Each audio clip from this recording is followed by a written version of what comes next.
Okay, இப்போ மீன் நல்லா ஊறிடுச்சு. ஸோ இப்போ நம்ம இதை ஃப்ரை பண்ணிடலாம். பேனில் ஆயில் கொஞ்சம் ஊற்றிக்கோங்க.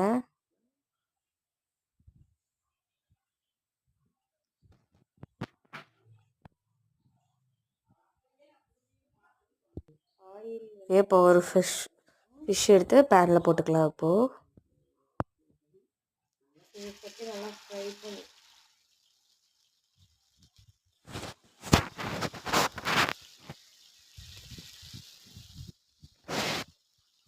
நல்லா டீப் ஃப்ரை ஆகட்டும் 2 மினிட்ஸுக்கு.